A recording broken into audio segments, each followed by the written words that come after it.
So A starts here, works its way around. There's some B's here. The Beatles are kind of in here. There's more around the other side that are more like compilations and other odds and ends. The painting in the show is 26 quick picks, or I think it was called quick picks. 26 quick picks, or is that what it's called? It's basically what it is it's a drawing of 26 records. And the way I figured it out is at that time I had a 2-year-old. I think when I made that in 2004, I had a 2-year-old. My daughter Grace was 2, and she was kind of learning the alphabet, so she'd sing it.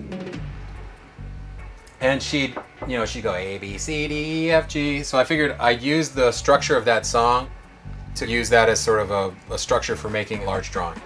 It's a different way of doing a portrait. If you think about it, they're all sort of portraits one way or another. These ones where someone chooses a top 10 as a portrait. But it was another way of doing something like portraiture that also had, I don't know, some level of text in it. An alphabetical listing, basically, of one record for every letter of the alphabet. What I like about records is they come in different colors. I mean, they're all ready-mades in that respect. And you end up putting them together, it's kind of like flower arranging. They're just like, well, you don't really have much control over the color in terms of what they are. I'm just presenting them again. Part of the whole thing about having the records is they're just information. And you realize that more with the computers and everything else too. They're just information. I mean, you can retrieve that information if you know what it is. If you know how to find it. This is supposed to be I had made all these drawings of records that had the word "again" in them on the spine. And so this is when I thought it was Bob Wills, like Bob Wills in the, in the Texas Playboys or whatever.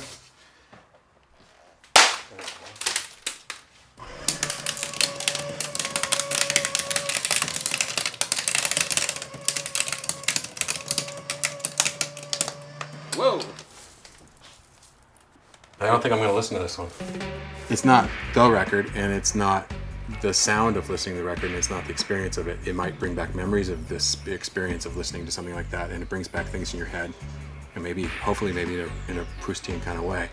I mean, there is the fact that records are kind of the last really visual version of music. In other words, like CDs are like the beginning of the end for that kind of crap. But I was interested in this before. I mean, it also is just what I grew up with.